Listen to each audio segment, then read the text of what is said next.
This is a guy, Eagle, with the Renewable Wisdom Trails, cosmology, and library. And I'm kind of laughing, everybody. It's not about anything other than being in this technical world is kind of weird. I gotta make sure my hands aren't moving. And I gotta make sure I'm not scraping the floor or the chair because the microphone picks up all these sounds. So I'm just having my little time here. So anyway, 20 count, 15 and 5. Principle, 15 and 5. That's what we're into in this one.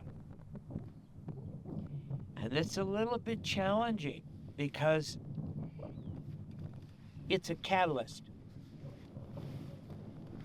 It's a catalyst of the collective consciousness of the 15 and the individual consciousness of the 5. The principle is the same. Same words in the 20 count and in the principle.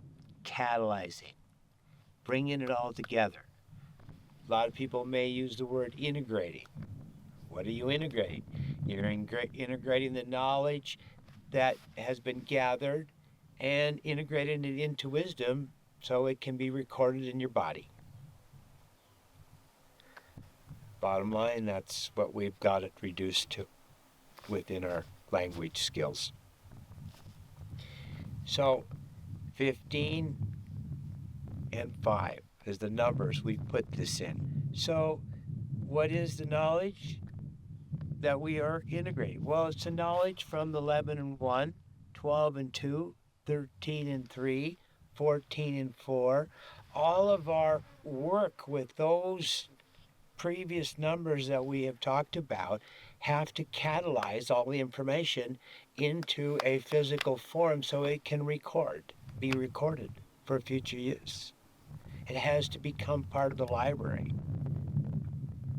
So a lot of people don't really understand that, but in the human terms, we have all that knowledge that's floating around in our energy field, through our system, around us in the wind, it's in the waters that we drink, it's in the food we eat, it's in everything that we do.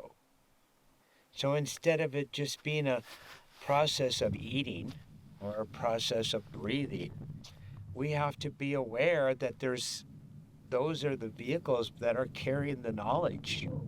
And as we do, we can catalyze and integrate what that knowledge is in those messengers. We can get it into our physical body. We can get it into our collective groups of humans.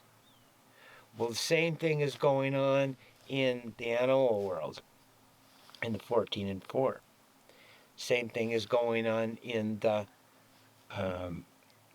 13 and 3 or 3 and 13 in the plant world, in the waters. Same thing is going on in the mineral world of the earths, 12 and 2. Same thing is going on in the fires of 11 and 1. So hopefully as I'm talking about this, I'm doing a catalyst experience for you to catalyze all the stuff we've been talking about. To give you an example of what that position is.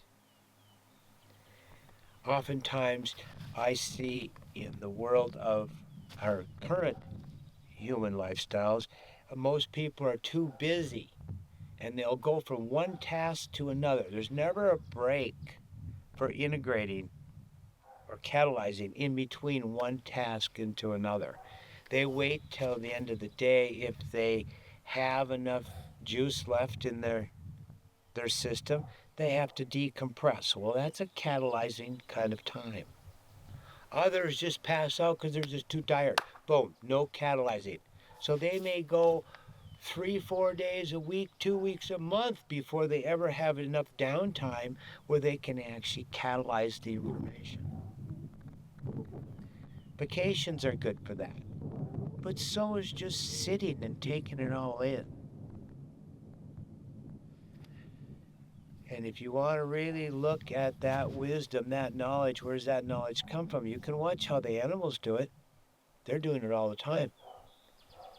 Now, I specifically have a relationship with the deer, so I'm watching the deer, how they'll chew and chew and chew, and then look up and still be chewing, but they're looking around, taking it all in, making sure they're getting every bit of nutrient out of that grass or whatever they're eating.